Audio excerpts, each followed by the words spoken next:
بالکل برعکس ہے۔ مثال کے طور پر اکتوبر 2018 میں الخلیج میگزین کے مطابق سعودی عرب نے $250 ملین سے زیادہ کی مالیت کی جاسوسی آلات اسرائیل سے خریدے۔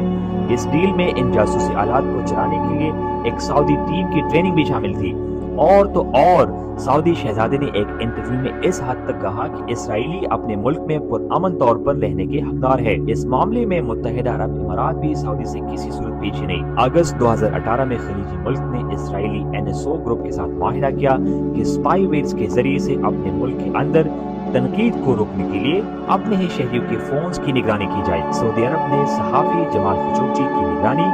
اور اسے قتل کرنے کے لیے استعمال کیا۔ اکتوبر 2018 میں اسرائیل کے انتہا پسند ثقافتی وزیر میری ریگیف کے دورے کے دوران امارات میں پہلی مرتبہ اسرائیل کا قومی ترانہ ہاتھکوا پیش کیا گیا۔ مصر بھی 50 اور 60 کی دہائی میں وقوع پذیر جمال ناصر کی عرب قوم پرستی کو پاؤ تلے رون چکا۔ آج کے دور میں مصر اور اسرائیل باہمی تعاون سے شمالی سینائی میں فضائی حملے کرتے رہتے ہیں، جبکہ مصر کے سرکردہ فوجی افسران 1978 کے کیمپ ڈیوڈ کے معاہدے کے بعد اسرائیلی فوج کے ساتھ قریبی رابطے میں رہتے ہیں، جس کا مقصد غزہ کی پٹی میں نقل و حرکت پر نظر رکھنا ہے۔ جنوری 2020 میں موراکو کی فوج نے $48 ملین کی عوض 3 اسرائیلی ڈرونز خریدنے کا معاہدہ کیا۔ بحرین بھی کئی علاقائی مسائل پر اسرائیل کا حامی نظر آتا ہے۔ خاص طور پر ایران کے معاملے میں بحرین نے اسرائیلی جارحیت کی نہ تو مذمت کی ہے اور نہ ایران کے ساتھ ہمدردی کی ہے، بلکہ بحرین کی وزیر خارجہ خالد بن احمد الخلیفہ نے ایران کے خلاف اسرائیلی کارروائی کو اقوام متحدہ کے آرٹیکل 51 کی روشنی میں حق دفاع سے تعبیر کیا ہے۔ دفاعی مبصرین کا خیال ہے کہ غزہ کے جنگ کے حوالے سے عرب ممالک کی غیر مؤثر اور مبہم حکمت عملی کے پیچھے امریکا اور عرب ممالک کی بڑھتی ہوئی اسٹریٹجک شراکت داری ہے، جس کا واحد مقصد ایران کے مشترکہ خطرے سے نمٹنا ہے۔ لہٰذا ایران کو نیچا دکھانے کی خاطر عرب ممالک ایران کے حریفوں اسرائیل، امریکہ و مغربی ممالک کی خوشنودی کی خاطر ابراہم ایکٹس جیسے ایڈونچرس سٹیپس اٹھا رہے ہیں، جس سے مسئلہ فلسطین کا حل مشکل سے مشکل تر ہوتا جا رہا ہے۔ اس کے ساتھ ساتھ عرب ممالک کی فورن پالیسی گولز میں ایک بہت بڑا شفٹ دیکھنے کو ملا ہے، جس نے بلا واسطہ یا بالواسطہ فلسطینی کاز کو سردخانے کی نظر کر دیا ہے۔ محمد بن سلمان کے زیر سایہ سعودی عرب فوسل فیولز پر اپنا انحصار کم کرنے کے لیے سعودی عرب میں ماڈرنائزیشن اور ڈیولپمنٹ کے نت نئے طریقے اپنانے میں مگن ہے، جبکہ سعودی عرب انٹرنیشنل انویسٹمنٹ کے لیے سعودی سرزمین کھول رہا ہے۔ تو ایسے میں محمد بن سلمان جیسے بے رحم حقیقت پسند شخص کے لیے فلسطین کے حق میں انتہائی قدم اٹھانا بے وقوفوں کی دنیا میں رہنے کی مترادف ہے۔ یہی حال اماراتی لیڈر شیخ زید النہیان کا بھی ہے، جو دبئی کو مشرق کا وال اسٹریٹ بنانے میں مگن ہے۔